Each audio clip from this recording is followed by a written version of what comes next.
How you doing? I hope everything's going well with you. I want to welcome you to Ron Carpenter Television, and I'm Ron Carpenter, and I hope this is a time that you get to really enjoy. We want to make an investment into your life. I just want to encourage you. I just want to let you know that I always believe that tomorrow can be greater than your yesterday. I always believe that God's got something better, and I believe that no matter how deep you are in the despairs of life, maybe if you feel like your back's against the corner, maybe you feel like all of your options have been exhausted, you still have God. And when you have God left, you have everything you need. I remember one time in a very difficult time in my life, I had a great man of God look at me when I told him how bad everything was, and he was grinning. I didn't think it was especially funny, but I looked at him and I'm like, why are you smiling when I'm telling you all the things that are so difficult in my life? And he said, you've been reduced all the way to God. That's a good thing. Some of you right now, God is ready to step in your life and do something great. He wants to do something great between you and the difficult people in your life, because sometimes it's people who cause that pain, cause that difficulty, cause us to be empty on the inside.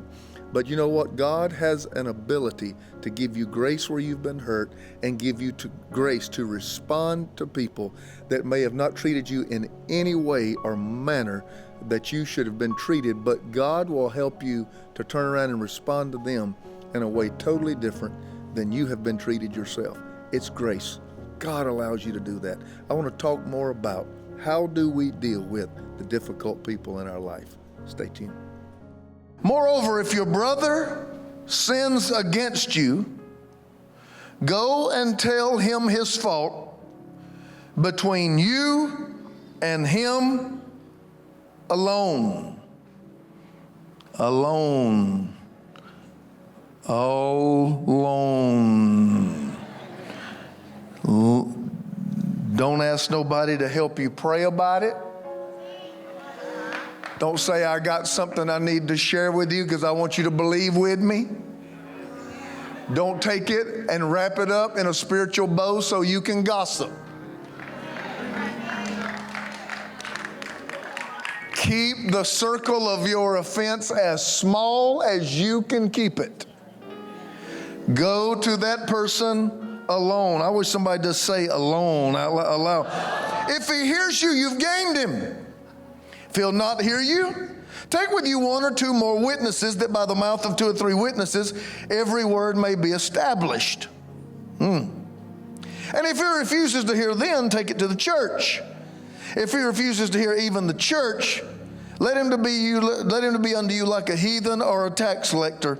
In other words, he said, you do everything you can to repair the breach in this relationship, but you are not going to hang around forever and beg somebody to love you. Okay, now let me keep reading. Assuredly I say to you, whatever you bind on earth will be bound in heaven, whatever you loose on earth will be loosed in heaven. That's an odd statement. I'm like, Jesus, you are really rolling along here. You are preaching good. Now, what does that mean? It's like it don't fit. It does fit. I may have a chance to get to it, but there's a reason it's there. And then he throws out two more things that just seem random. He's talking about resolving conflict, and he just seems like he goes off on a tangent. Look what he says here. Again, I say to you that if any two of you agree on earth concerning anything that they ask, say anything, anything, anything. If you agree with another person over anything on earth, look, it will be done by my Father in heaven. Last verse. For where two or three are gathered together in my name, I am there in the midst of them.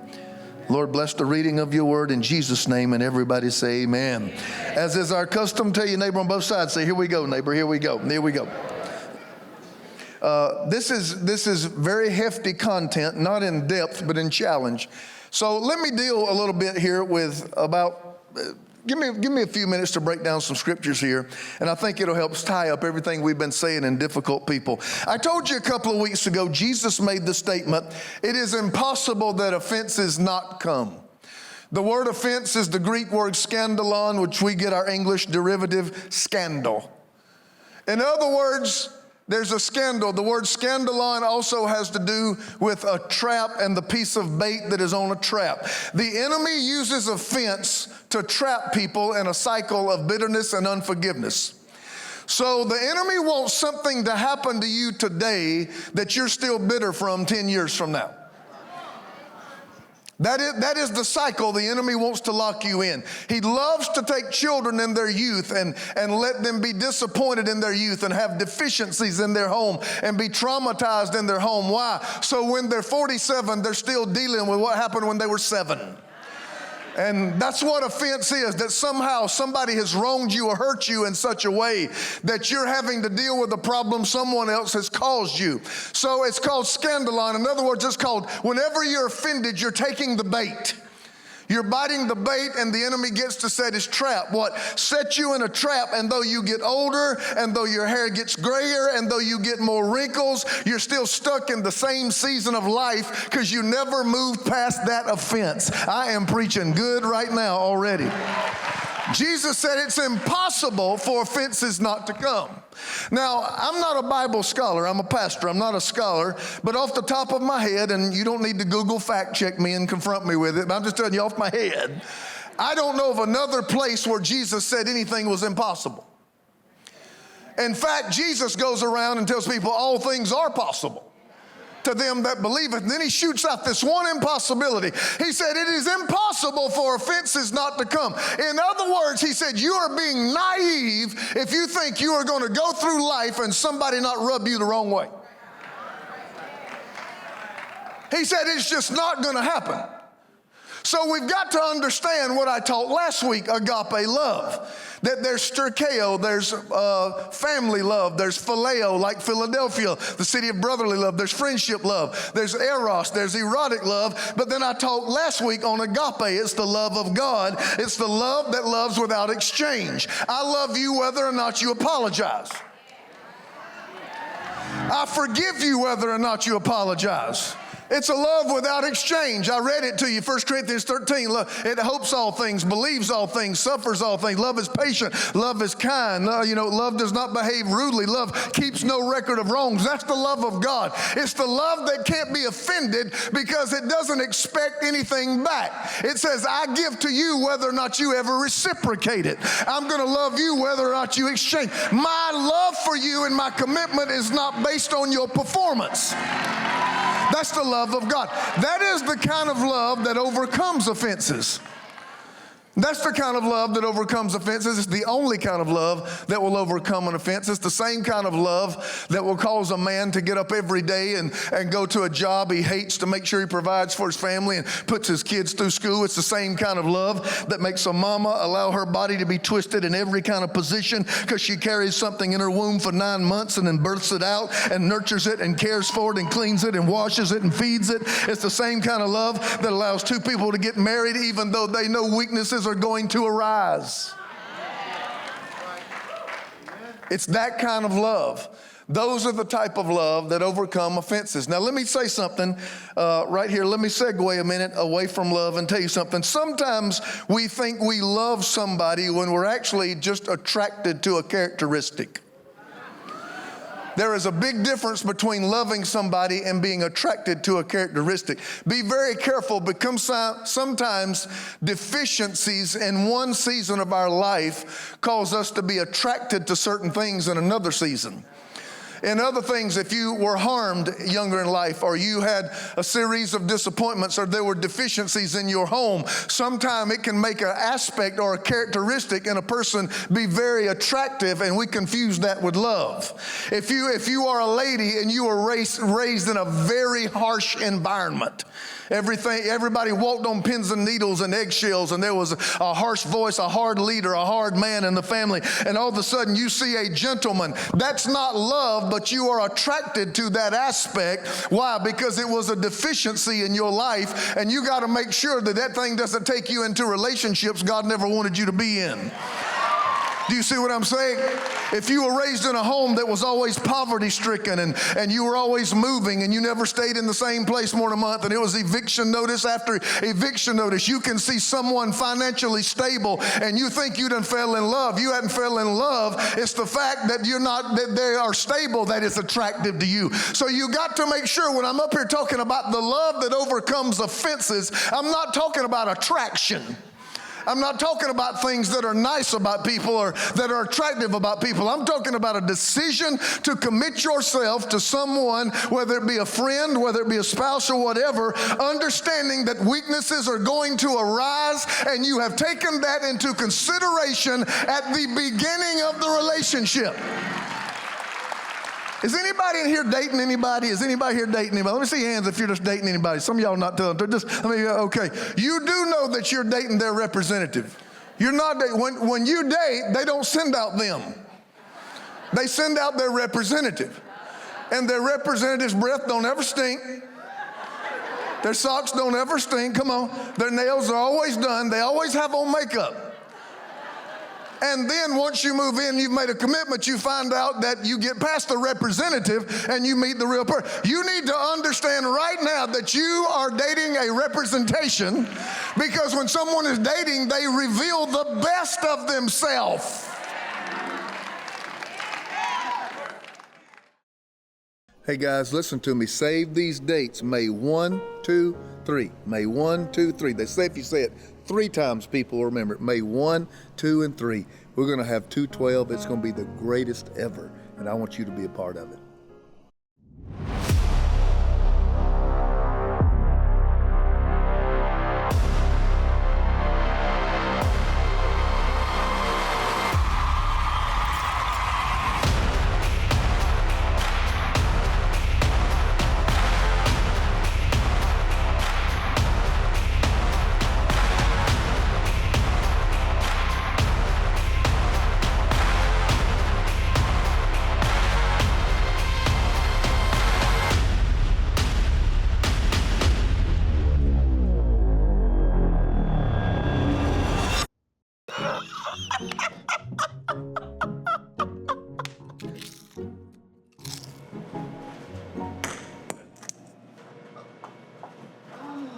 Can you get that? Most all of us deal with difficult people daily. Learning how to deal with difficult people can be difficult in itself. In Ron Carpenter's series, The Difficult People, you'll learn how to cope and balance those relationships. You've got to understand that when you begin to share information, the nature of the relationship is going to change. Is the person that you're about to share the information with qualified to be a listener? Because you are putting weight on that relationship it was not designed to support. Your heart is going to get broken, and there's a load of pain headed your way. This 7-message series is available for your gift of $40 or more. Call now and receive free shipping and an MP3 download card. Or visit roncarpenter.com or write to the address on your screen.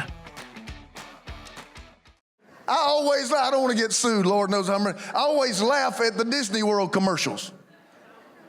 I always laugh at. Have you ever seen how Disney World portrays going to Disney World? Or Disneyland? What is it out here, Disneyland or Disney World? Disneyland? Okay, I've been to both, and they were both brutal. And they've got the family and the kid, and they're holding Mickey Mouse's hand and walking toward the fireworks. The line to see Mickey Mouse is 4.5 hours long. Everybody's crying. It's 160 degrees. There's wet candy in my armpits and in my elbows. And there's ice cream running down my back because they dropped the cone on my shirt. It's nothing like, it is a representation.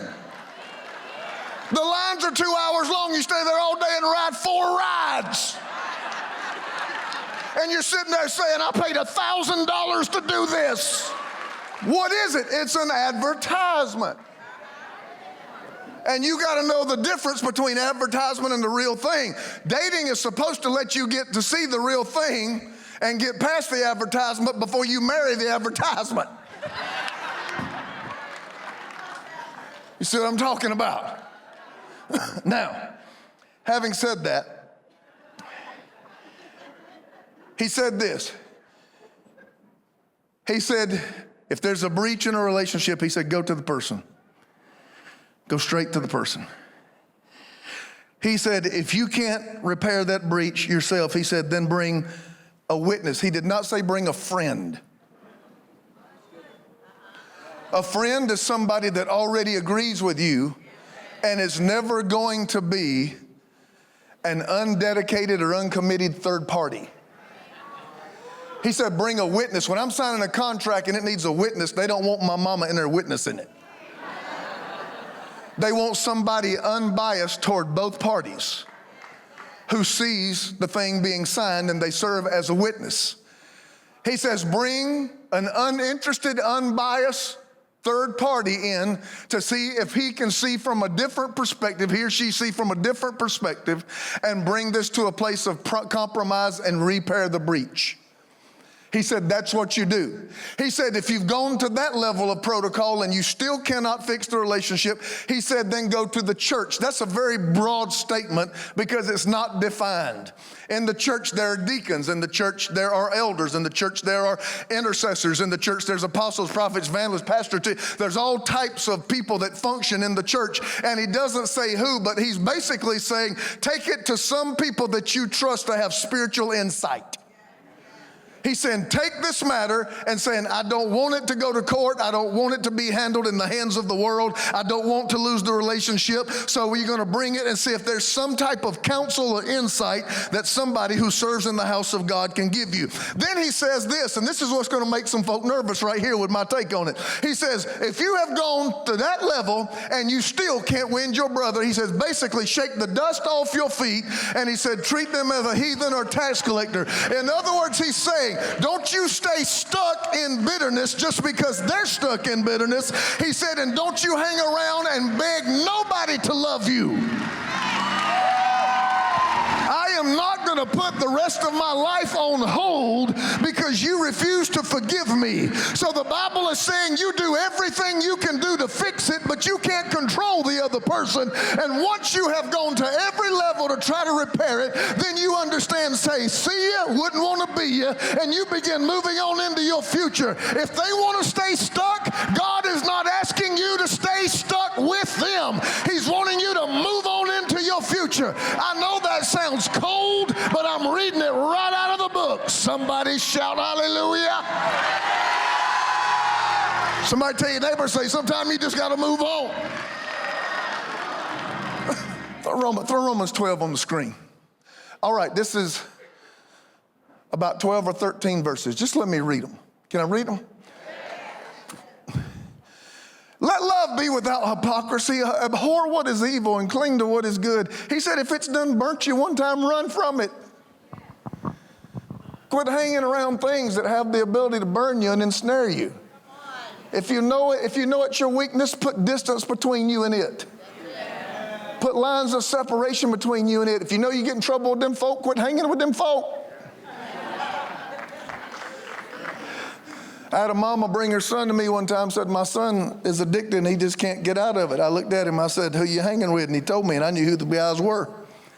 And I looked at him, I said, you're not addicted to drugs. I said, you're addicted to them. I said, if I get you away from them, you'll stop the drugs. Because you never do drugs until you're with. Let love be without hypocrisy. Abhor what is evil, cling to what is good. Next verse, please. Be kindly affectionate to one another with brotherly love and honor, giving preference to one another. That's what we want to do here. Remember the honor code? The honor code says that you're greater than I am, and I put your needs before mine, and I want to make sure you are served correctly. Next verse, please. Not lagging in diligence. Oh, I love diligence. I preached all summer one time in 2009 on diligence. All summer, June, July, and August, on one word, diligence. Diligence is doing a little thing a long time till something big happens. A little thing a long time till something big happens. Don't lag in diligence. Be fervent in your spirit, serving the Lord. If you do it for God, do it with everything you've got. Verse 12. Rejoicing in hope, patient in tribulation, continuing in prayer. Said never give up hope. Be patient when you're really going through something. And he says, take this thing to prayer every chance you get. Verse 13. Distributing to the needs of the saints, giving hospitality. He said, if you see your brother and you've got the means to help, he said, help out when your brother's in need. And he said, be hospitable and be given to being nice to other people. Verse 14. Boy, this sounds so elementary, but it's about to dig in right here. Bless those who persecute you. Bless and do not curse. Okay. Teeth are sinking a little deeper now. Verse 15. Rejoice with those who rejoice, weep with those who weep. Verse 16. Be of the same mind toward one another. Do not set your mind on high things, but associate with the humble. Be of the same mind. He said, don't play favorites. He said, don't treat somebody different just because they have a higher status than someone else. He said, you be of the same mind toward one another, and do not set your mind on high things, but be able to associate with the humble, and do not be wise in your own opinion. He said, quit walking into every room thinking your opinion is right. Oh, I couldn't get a clap if I was passing out Chick-fil-A free chicken sandwiches. Verse 17. Repay no evil for evil. Have regard for good things in the sight of all men. Verse 18. If it's possible, here's where I wanted to bog down. As much as it depends on you.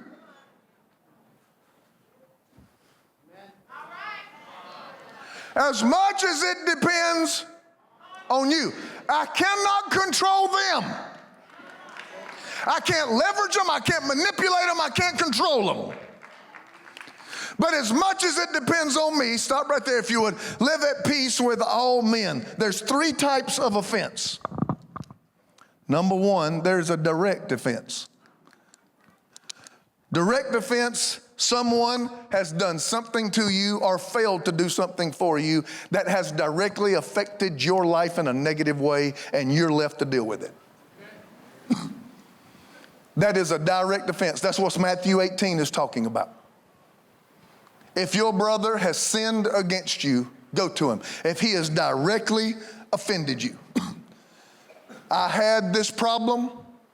I didn't have this problem until you. Now you have caused me a whole set of problems, and now I am left to deal with the consequences and the fallout because you have caused it, and now I have a problem with this. I have taken the bait. I'm offended, and I feel anger, and I feel bitterness setting in, and it's starting to drive my decisions. It's starting to be with me when I wake up. I'm thinking about it during the day, and it's with me when I go to bed. Then you are offended. And when you are offended at somebody, that person can't do anything right.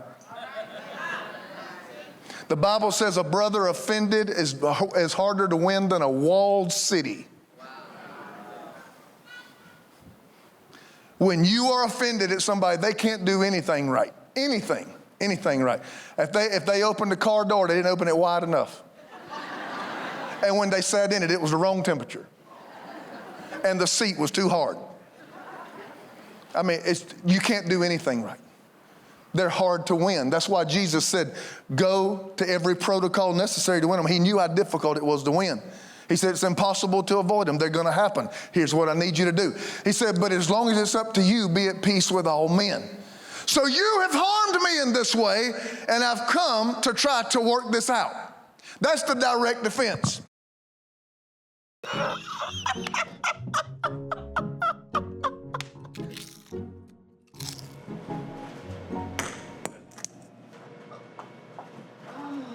Can you get that? Most all of us deal with difficult people daily. Learning how to deal with difficult people can be difficult in itself. In Ron Carpenter's series, The Difficult People, you'll learn how to cope and balance those relationships. You've got to understand that when you begin to share information, the nature of the relationship is going to change. Is the person that you're about to share the information with qualified to be a listener? Because you are putting weight on that relationship it was not designed to support. Your heart is going to get broken, and there's a load of pain headed your way. This 7-message series is available for your gift of $40 or more. Call now and receive free shipping and an MP3 download card. Or visit roncarpenter.com or write to the address on your screen.